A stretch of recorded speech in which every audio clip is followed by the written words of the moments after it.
बिहार की राजनीति में रामविलास पासवान एक ऐसा नाम था जो हमेशा सुर्खियों में रहा। उनकी ख्वाहिश थी कि वो बिहार के मुख्यमंत्री बने, मगर किस्मत ने उन्हें बार बार दिल्ली की राजनीति में धकेल दिया। पहले लालू यादव और फिर नीतीश कुमार के लंबे कार्यकाल ने उन्हें पटना की सत्ता तक पहुंचने का मौका ही नहीं दिया। नतीजा ये हुआ कि रामविलास पासवान को केंद्र की राजनीति में बड़े मंत्री के तौर पर ही पहचान मिली। अब उनके बेटे चिराग पासवान के सामने वही चुनौती खड़ी है। 2020 में चिराग ने अपने दम पर चुनाव लड़ने का फैसला किया, मगर नतीजा बेहद निराशाजनक रहा। न पार्टी चली न रणनीति। आखिरकार उन्हें मजबूरन एनडीए का दामन थामना पड़ा। चिराग और नीतीश के रिश्ते तो वैसे भी तल्ख थे। चिराग ने अपने पिता के अपमान का आरोप लगाकर नीतीश के खिलाफ मोर्चा खोल दिया था, लेकिन राजनीति में दोस्ती दुश्मनी ज्यादा दिन तक नहीं टिकती। आज हालात ये हैं कि चिराग जिनके निशाने पर नीतीश कुमार हुआ करते थे, अब उनके साथ मन साझा कर रहे हैं। इफ्तार हो या सार्वजनिक कार्यक्रम, चिराग अब नीतीश के करीब नजर आने लगे हैं। अब सवाल उठता है, क्या चिराग पासवान बिहार में नीतीश कुमार की जगह लेने की तैयारी कर रहे हैं? क्या वो अपने पिता के उस सपने को पूरा करने के लिए एक नया सियासी दांव चल रहे हैं? रामविलास पासवान के दौर में बिहार में नारा गूंजता था, बिहार में बहार है, नीतीश कुमार है।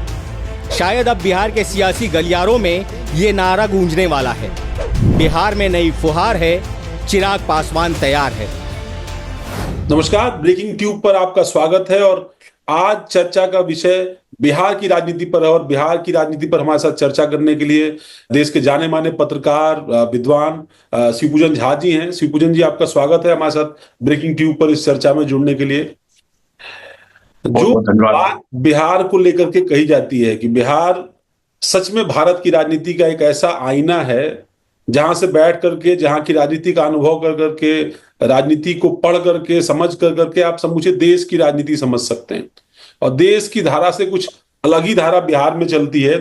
एक बात जो कही जा रही है कि बिहार में पिछले 1.5 दशकों से नीतीश कुमार का राज रहा है, और अब ये कहा जा रहा है कि जैसे जैसे उनका स्वास्थ्य, उनकी राजनीतिक पार्टी वो अब ढलान की तरफ जा रही है, लेकिन आज भी बीजेपी को बिहार जीतने के लिए नीतीश कुमार की बैसाखी, लोक जनशक्ति पार्टी जो रामविलास पासवान की पार्टी थी, उस पार्टी की बैसाखी की जरूरत पड़ेगी।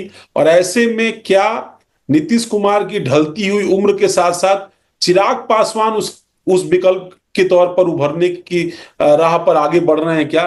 जैसे उनकी प्रधानमंत्री से नजदीकी है, जैसे उनका वोट अलाइनमेंट है, और जिस तरीके से अब बिहार की राजनीति चल रही है। जी देखिए अवनीश, मैं आपकी बात से पूरी तरह से इत्तेफाक रख रहा हूं और मुझे लगता है कि बहुत सटीक ये विश्लेषण है आपका। आज से कुछ वक्त पहले मैंने चिराग पासवान से इंटरव्यू के दौरान एक सवाल यही किया था कि आप क्या 2024-25 की राजनीति कर रहे हैं, तो उनका सीधा कहना था कि मैं 2025 नहीं बल्कि 2029 की भी राजनीति कर रहा हूं। उस समय ही मुझे अंदाजा लग गया था कि ये बहुत दूर की सोच करके अपनी रणनीति तैयार कर रहे हैं। आपको याद होगा कि चिराग पासवान ने वो दौर देखा जहां पर उनके अपने चाचा ने पार्टी को पूरी तरह से तोड़ दिया, और उसके बाद खुद को ये लगातार कहते रहे कि ये भाजपा के हनुमान है, नरेंद्र मोदी जी के हनुमान है। लेकिन नीतीश कुमार नाराज ना हो जाए, इस वजह से लगातार भाजपा दूसरे तरफ देखती रही। चिराग पासवान कहीं ना कहीं ऐसा प्रतीत हो रहा था कि हाशिए पे खड़े हो गए हैं। उस दौरान भी बहुत प्रलोभन चिराग पासवान को दिए गए, बार बार कोशिशें हुई। तेजस्वी यादव लगातार उनके बारे में बयान दे रहे थे, लेकिन चिराग पासवान टस से मस नहीं हुए। वो मौसम वैज्ञानिक नहीं बनना चाह रहे थे। वो चाह रहे थे कि बिल्कुल यहाँ पर पेशेंस के साथ रहा जाए, ताकि, और इसका आपने परिणाम देखा होगा लोकसभा चुनाव में क्या स्ट्राइक रेट रहा था चिराग पासवान का।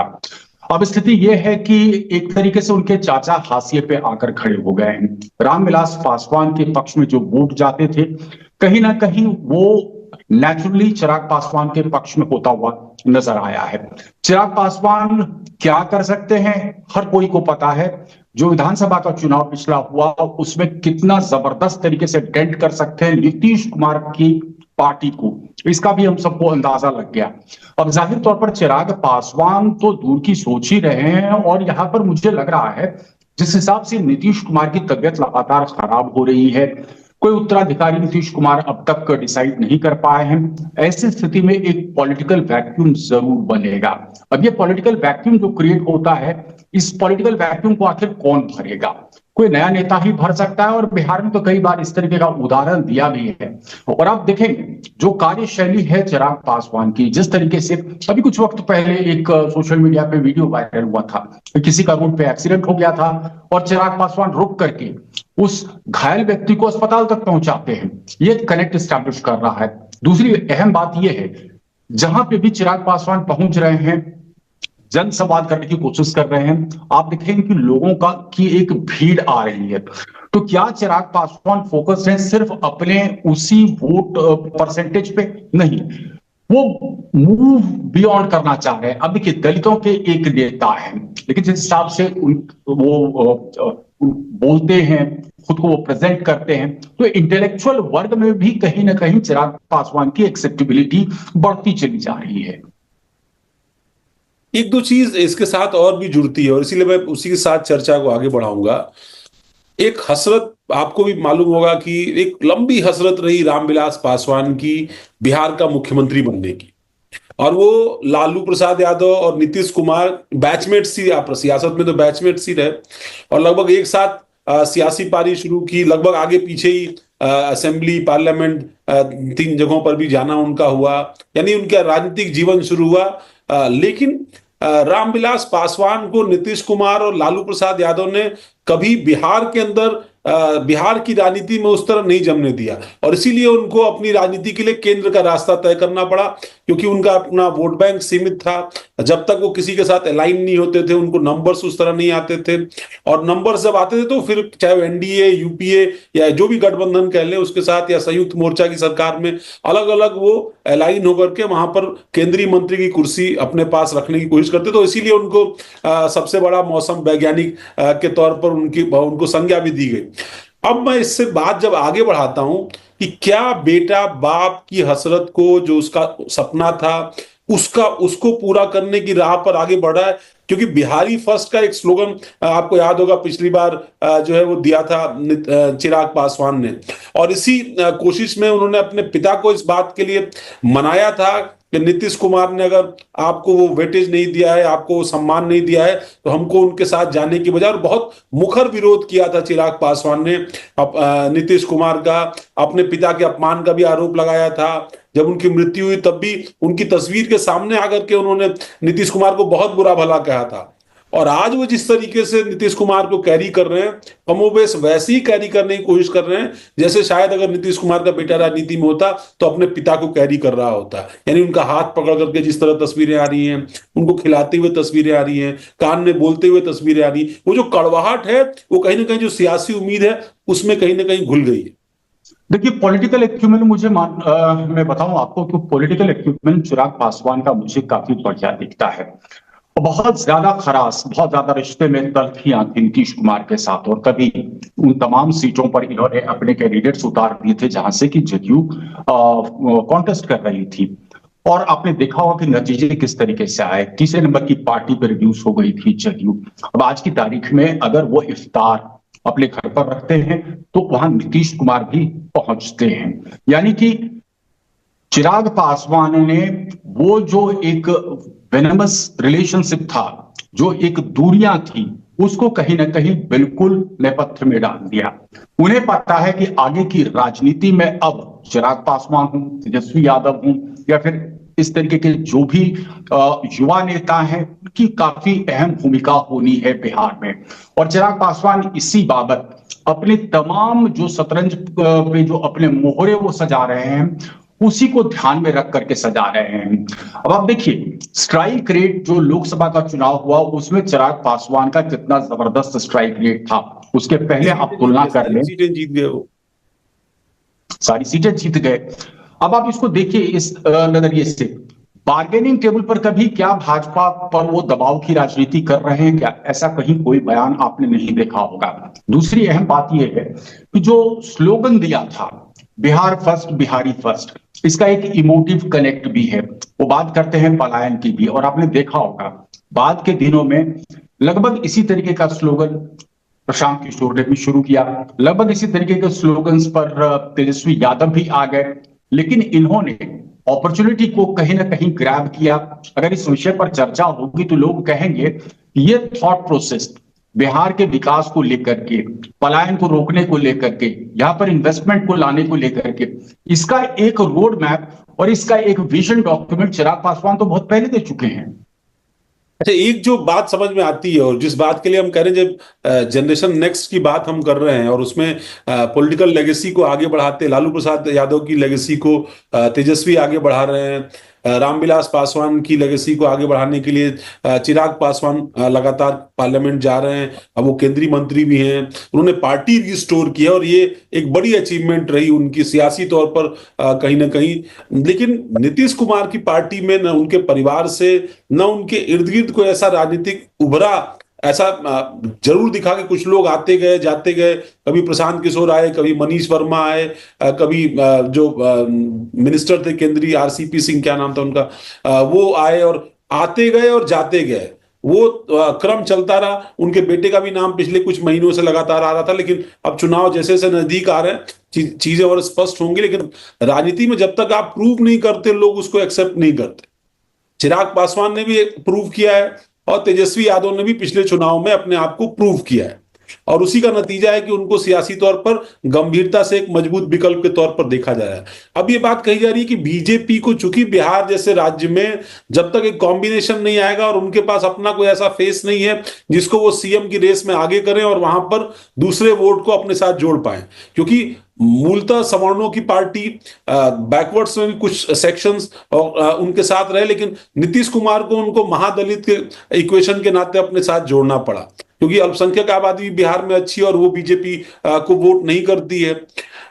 चिराग पासवान को साथ रखने से उनको क्या ये दो फायदे दिखाई पड़ते हैं कि एक तो एक फेस होगा, एक वो यूथ है, बिहार की पॉलिटिकल लेगेसी उनके साथ है, वो लगातार अपनी आइडियोलॉजी, अपने काम, अपनी कास्ट इक्वेशंस के साथ चल रहे हैं। प्राइम मिनिस्टर से तो उनके इक्वेशन अच्छे हैं ही हैं और वो युवाओं में लोकप्रिय भी हैं, तो वो एक इक्वेशन उनके साथ काम करता है। जब बीजेपी अगले चुनाव में अपना सीएम फेस तलाश रही होगी या जब उसको नीतीश कुमार को रिप्लेस कर करके किसी और को भी मुख्यमंत्री बनाना होगा, वो भरोसा कर पाएगी चिराग पासवान पर। देखिए, मुझे लगता है काफी बुरे वक्त से जब गुजर रहे थे चिराग पासवान, उनके पास ऑप्शंस थे, और आज की तारीख में अगर भाजपा के साथ चुनावी मैदान में उतर करके चिराग पासवान इतनी बढ़िया स्ट्राइक रेट ला सकते हैं तो मुझे कोई कारण नहीं दिख रहा है। दूसरी अहम बात यह है, अवनीश, आप इसको इस तरीके से समझे कि अगर मान लीजिए दूसरे खेमे में चिराग पासवान जाते हैं तो खुद चिराग पासवान का भविष्य कितना होगा? क्या लालू कभी भी चाहेंगे कि तेजस्वी यादव की जगह चिराग पासवान का उदय हो? अभी तो आपने देखा कि यहाँ पर कन्हैया कुमार की पदयात्रा शुरू हुई और कांग्रेस ने अगर यहाँ के प्रदेश अध्यक्ष को बदला तो इससे लालू प्रसाद यादव कितना नाराज हो गए। अंदर खाने से तो खबरें ये भी इफ्तार पार्टी में भी नहीं बुलाया, अपनी इफ्तार पार्टी में भी कांग्रेस के नेताओं को नहीं बुलाया जी। अब तो अंदर खाने से खबरें यहां तक आ रही हैं।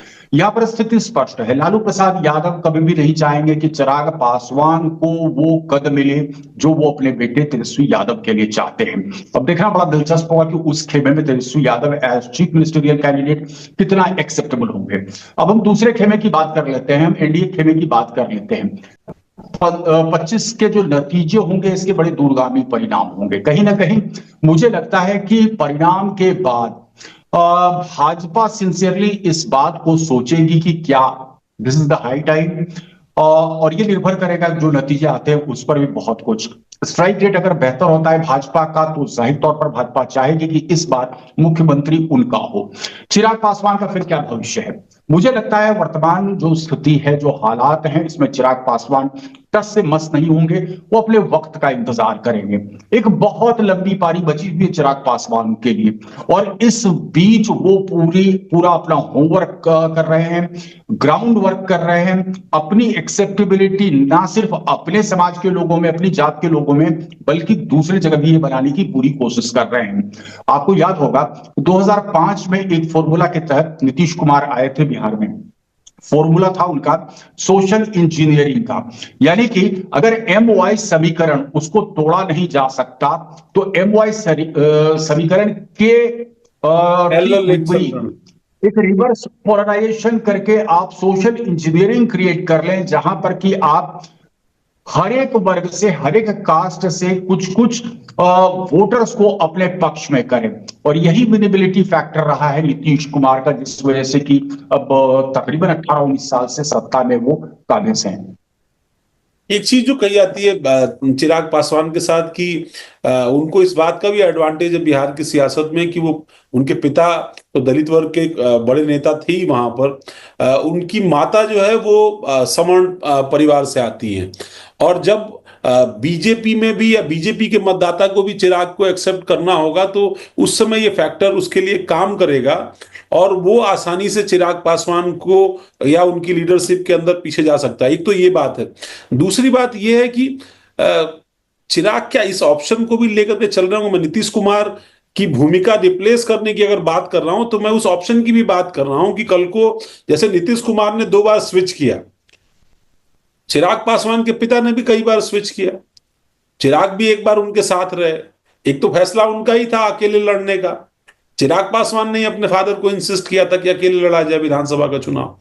अब क्या चिराग पासवान उस स्थिति को भी देखते हैं कि जो पिता की हसरत थी, ये सपना था, वो पूरा करने के मोड़ पर अगर वो कभी आए और कभी उनके पास वो नंबर विधानसभा में हुए, जो नंबर किसी भी परिस्थिति में चाहे उनको तेजस्वी यादव के साथ ही चीफ मिनिस्टर बनाने की स्थिति में ले आए, तो उस ऑप्शन को भी क्या वो उसके साथ भी जाने की तरफ आगे बढ़ सकते हैं, या फिर वो इंसिस्ट करेंगे कि वो इसी सिस्टम में रहें, इसी जो इक्वेशन बना हुआ है नीतीश कुमार, बीजेपी और चिराग पासवान की पार्टी का, उसमें रहने की कोशिश करें, या ये दोनों तरफ भी ये हो सकता है कि जैसे नीतीश कुमार ने किया था। लेकिन 2025 में कम से कम ये होता हुआ नहीं दिख रहा है। मैंने आपको शुरुआत में ही कहा कि चिराग पासवान 2025 की राजनीति नहीं कर रहे हैं, वो 2029 और 2030 को साध रहे हैं। तब तक शायद अगर चिराग पासवान का कद उतना बड़ा हो जाता है, बिहार की राजनीति में तो ऑलरेडी वो काफी अहम भूमिका में है ही। भाजपा को जो तवज्जो देना चाहिए चिराग पासवान को, मुझे लग रहा है कि भाजपा वो तवज्जो भी फिलहाल दे रही है, लेकिन भविष्य के गर्त में क्या है ये किसी को नहीं पता। और राजनीति तो संभावनाओं का खेल है ही। कल की तारीख में अगर बार्गेनिंग टेबल पर चिराग पासवान की पोजीशनिंग ऐसी होती है कि वो भाजपा के साथ भी बार्गेन कर सकते हैं या लालू प्रसाद यादव के साथ भी बार्गेन कर सकते हैं, तो जाहिर तौर पर मुझे लगता है कि he will utilise the opportunity to the hilt. बिल्कुल वो करेगा, क्यों कोई गुरेज क्यों करेगा। आखिर नीतीश कुमार की अभी हाल के दिनों में जितनी भी पोस्चरिंग हो रही है अवनीश, ये किस बाबत हो रही है, क्यों ये पोस्चरिंग हो रही है? इसीलिए ना नीतीश कुमार चाहते हैं कि जो 50-50 सीट शेयरिंग का फॉर्मूला है वही दोहराया जाए। लेकिन अभी बहुत राजनीति में कह रहा हूं कि 25 के चुनाव के पहले राजनीति यहां पर कई बार अभी करवट बदलेगी। वो चीजें भी दिखाई पड़ सकती हैं जो महाराष्ट्र में हुई। महाराष्ट्र में भी मुख्यमंत्री एकनाथ शिंदे थे, लेकिन सीटों की संख्या ऐन वक्त पर घटाई गई उनकी। फिर जब नंबर्स भी उसी हिसाब से आए और बीजेपी का लगभग बहुमत आ चुका है, वहां पर बहुमत के आसपास हैं और उनको बहुत ज्यादा लोगों की जरूरत है नहीं, बावजूद इसके उन्होंने उनको साथ रखा, उनको डिप्टी सीएम या दूसरी भूमिकाओं में भी रखा। क्या आपको लगता है कि 2025 में बीजेपी बिहार के अंदर अपना सीएम बनाने का जो उसकी एक बहुत पुरानी जनसंघ के जमाने से हसरत रही है, उस हसरत की तरफ 2 कदम आगे बढ़ सकती है, या फिर वो किसी की पीठ पर ही सवार हो? देखिए, मुझे नहीं लगता अवनीश की बीजेपी को इसकी नौबत आएगी। अगर नीतीश कुमार इस खेमे में जुड़े हुए रहते हैं तो एक विनेबिलिटी फैक्टर तो है, एंटी इनकम्बेंसी फैक्टर जाहिर तौर पर नीतीश कुमार पर काफी हावी हो रहा है। लेकिन एक बात जो लगातार कई कहते हैं कि महिलाओं का सपोर्ट बेस नीतीश कुमार को कहीं ना कहीं है। दूसरी अहम बात यह है कि नीतीश कुमार के गिरते स्वास्थ्य के मद्देनजर जो आज की तारीख में पार्टी के 4 ब्लॉक्स हैं जो डिसीजन मेकर कहे जाते हैं, मुझे लगता है कि वो भी चाहेंगे कि अगर भाजपा का स्ट्राइक रेट जदयू की तुलना में बेहतर है तो मुख्यमंत्री भाजपा के तरफ से ही हो। ये बात कई बार नीतीश कुमार खुद दोहरा चुके हैं कि इस बार भी नीतीश कुमार ने कहा था भाजपा से, चूंकि भाजपा की सीटें ज्यादा थी, कि मुख्यमंत्री उनका ही होना चाहिए। लेकिन किस्सा कुर्सी का यहाँ बहुत ही दिलचस्प है। सब कुछ निर्भर करेगा कौन सी पार्टी कितना सीट लेकर के पहुंचती है। यहां इतना तो मुझे स्पष्ट हो रहा है कि नीतीश कुमार अब कहीं नहीं जाएंगे। अब अगर दूसरे खेमे में जाने की सोचते भी हैं तो मुझे लगता है कि पार्टी में दो फाड़ हो जाएगा, बल्कि पार्टी कई हिस्से में बंट सकती है। ये खतरा सता रहा है। दूसरी अहम बात यह है, आपने गौर किया होगा कि हाल के दिनों में उनके बेटे कहीं ना कहीं बैटिंग करते हुए नजर आ रहे हैं नीतीश कुमार के लिए। बेटा चाह रहा है कि भाजपा एक बार शुरुआत से ही ये कह दे कि उनका मुख्यमंत्री नीतीश कुमार ही होगा। भाजपा ये नहीं कह रही है, भाजपा सीधे कह रही है कि नीतीश कुमार के नेतृत्व में ही हम चुनाव लड़ेंगे और ये नीतीश बड़ा कुमार ये बड़ा ही ये मुख्यमंत्री तो बड़ा होंगे दिलचस्प 2025 है। में। ये बड़ा दिलचस्प है कि बहुत दिलचस्प है। बीजेपी के नेता तो ये कह रहे हैं कि नीतीश कुमार के नेतृत्व में लड़ेंगे, लेकिन जेडीयू पार्टी के नेता हो, चाहे अशोक चौधरी हो या फिर जो झा साहब हैं, पार्टी के जो नेशनल प्रेसिडेंट हैं, कार्यकारी अध्यक्ष हैं, ये लोग तो जो है मतलब इनके बयान अगर आप सुन लीजिए तो ये उस तरह से खुल के नहीं कहते कि नीतीश कुमार ही अगले सीएम होंगे। ये ऐसा क्या चल रहा है? पार्टी क्या एक तरीके से हाईजैक हो चुकी है? अब देखिए, इतना तो साफ है कि नीतीश कुमार अब पब्लिक डोमेन में जितना कम आए, जितना कम बोले, उतना बढ़िया है। तो मैं बहुत पहले से जान रहा हूं नीतीश कुमार को, और अब वो शब्दावली में वो कोहेरेंस नहीं है, वो अपील नहीं है। बॉडी लैंग्वेज कुछ और कह रहा है, बोल कुछ और देते हैं। ये उड़ीसा वाली कहानी तो नहीं है? उड़ीसा वाली कहानी तो नहीं हो गई है? वो नवीन पटनायक की तस्वीरें आती थी और हम लोग देखते थे। सत्ता के गलियारे में तो सत्ता के गलियारे में तो बहुत तरीके की बातें चर्चा में हैं, लेकिन हम और आप पब्लिक प्लेटफॉर्म पर उन चीजों का जिक्र नहीं कर सकते, वो चर्चा नहीं कर सकते। लेकिन तेजस्वी यादव तो लगातार इस ओर इशारा कर ही रहे हैं। कुल मिलाकर के देखिए कि जदयू के अंदर अभी 4 नेता हैं जो निर्णय ले रहे हैं, डिसीजन मेकिंग, और मुझे लग रहा है कि चारों के 4 नेता कहीं ना कहीं they are well disposed towards the BJP. आपको मैं एक वाकया याद दिलाता हूं कि जब एक बार फिर से नीतीश कुमार ने सोचा कि राजद को छोड़ करके भाजपा के साथ आना है, तो भाजपा का पूरा शीर्ष नेतृत्व यहाँ पर स्टेट हेडक्वार्टर्स में बैठा हुआ था और संजय झा खुद आए थे, क्योंकि देरी हो रही थी। जो लेटर ऑफ सपोर्ट होता है वो देने में देरी हो रही थी। संजय झा खुद आए थे, भाजपा के अंदर गए, अंदर बातचीत हुई और उसके बाद भाजपा के तमाम नेता फिर जो है वो सीएम आवास पहुंचा और उसके बाद गवर्नर को लेटर ऑफ सपोर्ट सौंपा गया। यानी कि मान मनोबल का दौर वहां तक भी चल रहा था। जदयू को ये रियलाइजेशन तो है कि अब तकरीबन 18-19 साल के बाद कंसिडरेबल इरोजन हुआ है। देखिए, 2005 से लेकर के 2010 के कार्यकाल को स्वर्णिम काल कहा जाएगा, क्योंकि बिहार को एक ग्रोथ ट्रैजेक्टरी पर नीतीश कुमार ने लाया।